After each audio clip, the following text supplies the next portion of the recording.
Bismillahirrahmanirrahim. Welcome to Bottom Line. I am Fazullah Khan. I am joined with Mr. Bilal. Bilal, tomorrow we'll be having the warm-up match between Pakistan and New Zealand. बहुत अच्छा I guess दोनों टीमें जो हैं वो equally balanced हैं, तो कल ज़रा आपको काफ़ी हद तक आइडिया हो जाएगा कि जी आपकी टीम कैसे खेल रही है और फिर क्या कॉम्बिनेशन जो है वो पाकिस्तान साइड जो है वो वर्ल्ड कप के लिए ट्राई करेगी. So what is your say on it? Basically that's very important. Warm up match जो है, एक तो ये बिहाइंड द क्लोज डोर्स होगा, ऑडियंस इसमें अलाउड नहीं है, spectators are not allowed because obviously दो रिलीजियस इवेंट्स हो रहे हैं. एक जो है वो ईद मिलादुन नबी का इवेंट हो रहा है, दूसरा जो हिंदूज का भी एक रिलीजियस इवेंट है. So that's why security services ने कहा जी कि हम सिक्योरिटी नहीं दे सकते, तो स्पेक्टेटर्स नहीं आएंगे.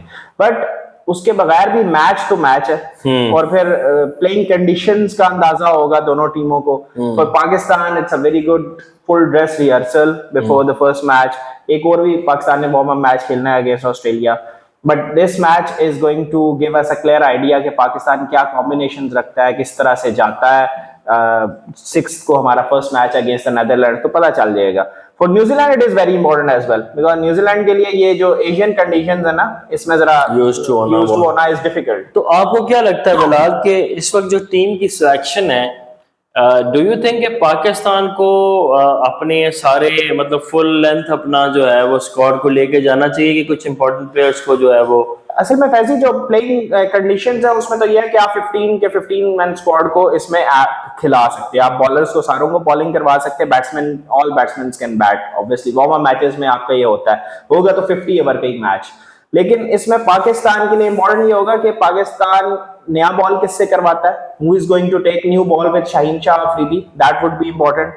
पाकिस्तान दोनों तरफ से चेक कर सकता है. आई थिंक सो शाहीन की जगह अगर ये नया बॉल दें, हसन अली को भी दे दें और वसीम जूनियर को भी दे दें, they can check both of them कि कौन कंपैरेटिवली बेहतर है न्यू बॉल में. शाहीन ने तो करना ही करना है ना नया बॉल, तो इसलिए मेरे ख्याल में इनको दोनों जो दूसरे बॉलर्स हैं उनको चेकआउट करना चाहिए. मेरे ख्याल में तो वसीम तो बहुत ही ऑर्डिनरी चॉइस है, बहुत ही ज्यादा ऑर्डिनरी चॉइस है.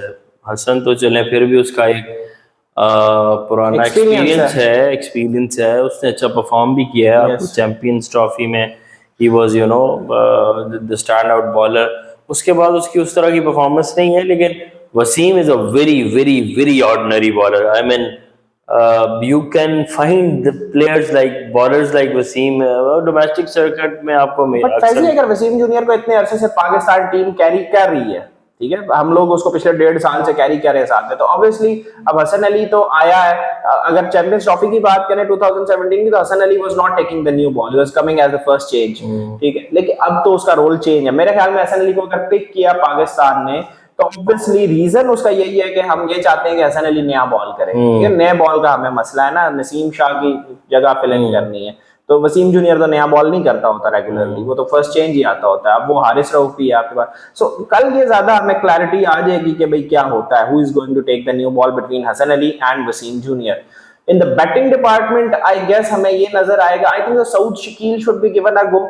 सऊद शकील को इन्हें खिलाना चाहिए. चौथे नंबर पे, 5वें नंबर पे बैटिंग करवा के अच्छी तरह से चेक करना चाहिए कि वो किस कैलिबर का प्लेयर है, वनडे में उसकी क्या इनिंग्स प्लेसमेंट है, ठीक है. तो वो भी एक इंपॉर्टेंट होगा. Middle order and the new ball which is important for Pakistan. तो देखते हैं कि कल क्या होता है. On the other hand depth bowling as well. Depth bowling में ना आपके पास कौन, हारिस रऊफ के साथ कौन कराएगा बॉल? वो तो ऑब्वियसली अगर आपने, अब आपके पास नसीम शाह नहीं है और आपने जमान को 15 मैन स्क्वाड में नहीं रखा, तो फिर तो शाहीन ही बचता है जो डेथ ओवर करेगा. और शाहीन के डेथ ओवर्स का बहुत मसला है, बहुत problem. He has to improve a lot. और इवन अगर 2 मिनट के लिए अगर आप बहुत ज्यादा शाहीन पर रिलाई करेंगे तो उस पर एडेड प्रेशर भी आएगा. आपने दूसरी साइड पे अगर एक ऑर्डिनरी बॉलर खिलाया जैसे वसीम है, जो कि आपके डोमेस्टिक सर्किट में हर जगह आपको मिलेगा. Wasim is just an you know below par sort of a bowler. आपकी पर्सनल लाइकिंग्स और डिसलाइकिंग्स पे आप लड़के उठा के लेके जा रहे हैं. क्या परफॉर्म किया वसीम ने अभी एशिया कप में? इससे पहले उस लड़के की परफॉर्मेंस क्या है? कहाँ पे वो स्टैंड आउट बॉलर रहा है? हमें जनाब जो है वो पूरी कौम को बताते हैं जनाब कि ये बहुत अच्छा ऑलराउंडर है. किस दिन एक मुझे कोई एक मैच बता दो। ऑलराउंडर तो is not an allrounder, batting मैंने नहीं अगर कभी इफ ही देखा इज नॉट द उसको ऑलराउंडर ना, तो he does not fit into the team obviously as बिल्कुल a bowler. As a bowler वो फिट इन नहीं होता। उससे बेहतर चॉइसेस आपके पास, Zaman Khan is one choice and of course Dhani is Dhani is also another there। Choice. Dhani से भी बेहतर चॉइस है जमान, बिकॉज वो डेप्थ के ओवर भी डेथ के ओवर करेंगे तो यार बहुत अच्छे करता है। और ऑल्दो इज न्यू, लेकिन वसीम का भी तो उस तरह से इतना ज्यादा एक्सपीरियंस नहीं है। मिडिल ऑर्डर जहां तक है, आपको middle order even top order भी ना आपका थोड़ा सा स्ट्रगल कर रहा है। अब आपने ये देखना है कि इमाम is continuously batting well apart from one particular game, और एक गेम में उसको एशिया कप में उन्होंने बिठाया हुआ है। फखर के ऊपर जो है वो बहुत बड़ा एक क्वेश्चन मार्क है। फखर परफॉर्म अगर नहीं करता तो फिर देने फखर को की कल खेलना चाहिए और अपने नेचुरल वे में खेलना चाहिए। आई think so he should come in and like play with confidence. Confidence low होता है ना प्लेयर का जब इस तरह की फॉर्म लगी होती। कॉन्फिडेंस वापस कैसे आ सकता है? कॉन्फिडेंस वापस ऐसे ही आ सकता है कि भाई आप जाके अपनी एबिलिटी को ट्रस्ट करो और आपको जो बॉल मिलती है आपकी जोन में आती है, you just hit it out. Fakhar अगर रोकने की कोशिश करेगा, आई डोंट थिंक सो कि he is like gonna improve that much. दूसरी स्ट्रैटेजी मुझे नहीं लगता कि पाकिस्तान कभी अप्लाई करेगा कि रिजवान को ओपन करा के फखर को नीचे एज अ फिनिशर की जॉब दे। हालांकि T20 में इन्होंने किया है, T20 में फखर जो है वो ओपन नहीं कर रहा, इन्होंने रिजवान को चेंज किया था। वनडे में आई डोंट थिंक सो कि बाबर इतनी बड़ी कॉल ले सकता है। अगर ले तो आई think so that can work for Pakistan. But हाँ, लेकिन फिर भी वो एक चांस पे। और दूसरी बात है कि अगर आप देखें तो चौथे पांचवें पे, अगर चौथे पे रिजवान आ रहा है तो पांचवें पे अगर इफ्तिखार आ रहा है, या छवें पे अगर इफ्तिखार आ रहा है, तो जो बीच में एक बंदा खेलेगा सऊद की आई गेस साउथ खेलता है, वो जो दूसरा लड़का है वो अगर खेलता है तो both of them would be yes. मेरे ख्याल में तो अब्दुल्ला को खेलना चाहिए। Abdullah can just Abdullah is like an opener. Abdullah आपका बैकअप ओपनर है। अगर if the things don't go in the right direction, Fakhar अगर नहीं परफॉर्म करता तो middle of the tournament you might switch to Abdullah. लेकिन Abdullah can come and fit in the middle order, that's very difficult for him. मेरे नहीं ख्याल कि वो मिडल ऑर्डर में आके फिट इन हो सकेगा। Saud Shakeel is your like first choice, he should be your first choice in the middle order. अगर आप उसको, क्योंकि लेफ्ट हैंडर भी है, आपका लेफ्ट राइट का कॉम्बिनेशन बनता है। वो लड़का परफॉर्म भी कर रहा है। अच्छा प्लेयर है, लाइक जितना उसको देखा है टेस्ट क्रिकेट में तो it looks like a very decent player, proper player. तो इंडिया में अच्छी बैटिंग पिचेस होंगी, उन पिचेस पे ज्यादा प्रॉब्लम नहीं आती आपको स्ट्राइक रेट की, तो Abdullah can fit in their. लेकिन देखते हैं कल केन विलियमसन के लिए भी तो इम्पोर्टेंट मैच है ना, like he is coming back from an injury, बहुत अरसे से लाइक वो इंटरनेशनल क्रिकेट से दूर है, तो it would be an important match for Williamson उसमें ऑब्वियसली कोशिश करेगा कि जितनी देर पिच पे स्टे कर सके, वो प्रैक्टिस उसके लिए। बाबर के लिए भी बहुत इंपॉर्टेंट ना, बाबर का भी तो एशिया कप अच्छा है, बिल्कुल भी नहीं गया। बाबर ने नेपाल को तो 150 मारा था ना। नहीं, वो नेपाल को मारना और न्यूजीलैंड को ऑब्वियसली मारना। Now they would be facing bolt, they would be facing Saudi भी वापस आ गया है, और फिर इनके पास लोकी फर्गुसन है, एडम मिलर, लाइक अच्छी फास्ट बॉलिंग के खिलाफ आप जब खेलेंगे, स्कोर करते हैं तो कॉन्फिडेंस डिफरेंट होता है। फिर Ish Sodhi is not a bad spinner at all, is a very good spinner. उसने इनको तंग भी किया रखा। हाँ, और क्योंकि लंबा है तो बाउंस उसको मिलता है एक्स्ट्रा। कल Usama Mir, I think Usama Mir should be like given a go, उसको चेक करना चाहिए लाजमी। मीर को आई गेस कि अगर आपने नवाज को आप लेके गए दोस्ती यारी पे, तो आप उसको बाहर बिठाएं, because he does not deserve the position in the Pakistan. दो लेग स्पिनर पाकिस्तान खिलाएगा, इतना ब्रेव डिसीजन लेगा।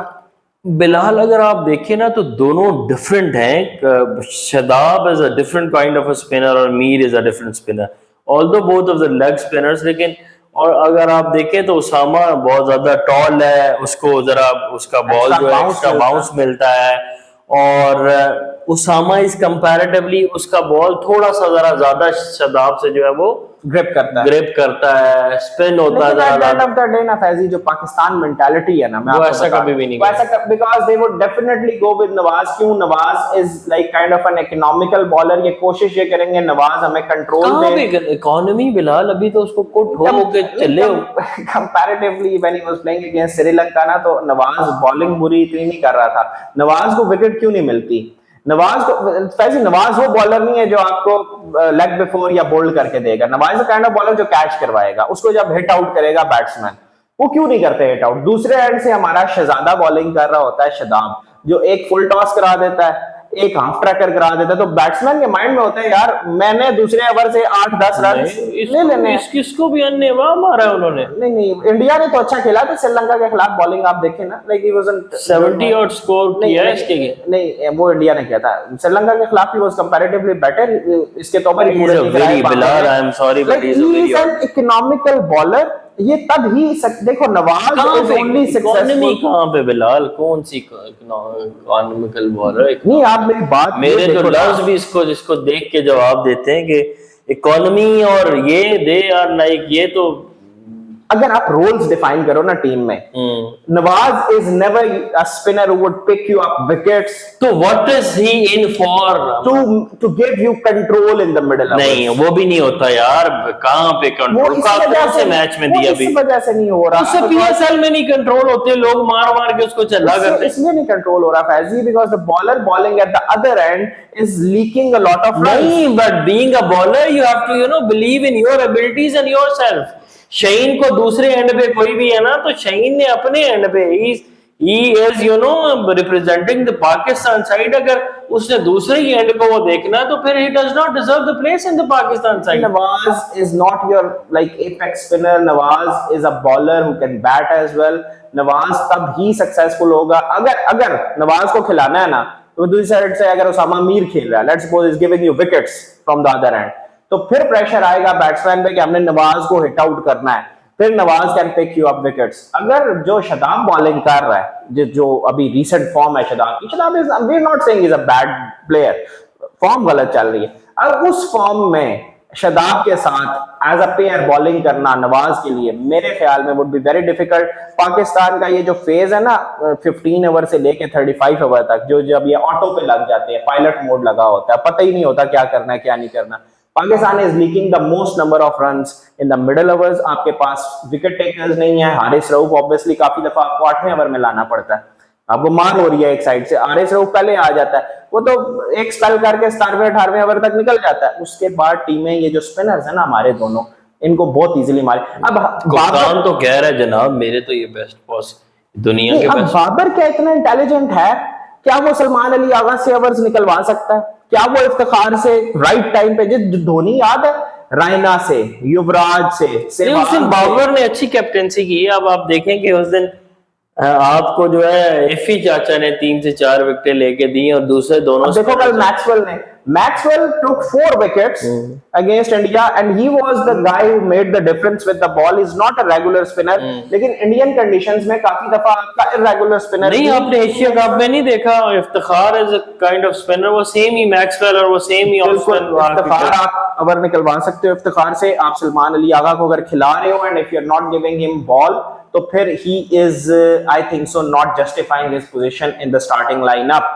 वो ऐसा बैट्समैन नहीं है। वो इन्होंने क्यों रखा है? वो इन्होंने इसलिए रखा है कि 5-6 जल्दी आउट हो जाएं तो 30-40 रन कर दे आके।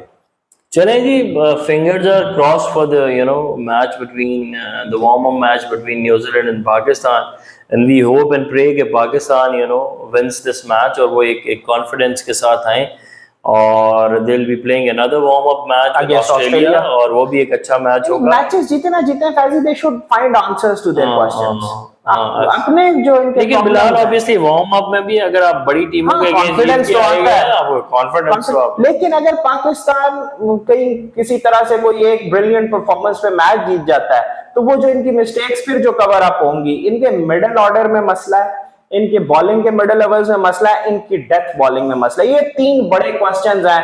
Pakistan should find answers for that, and the time is very short, so we hope and pray Pakistan wins this warm up match और फिर ऑस्ट्रेलिया के अगेंस्ट भी पाकिस्तान जीते और इंशाल्लाह finger are crossed for the game, finger are crossed for the game against Nepal, Netherlands के साथ हमारा पहला मैच है 6 अक्टूबर को।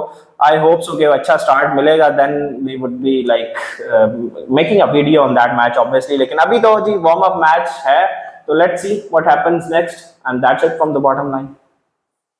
Thanks for watching. Please subscribe and like our channel.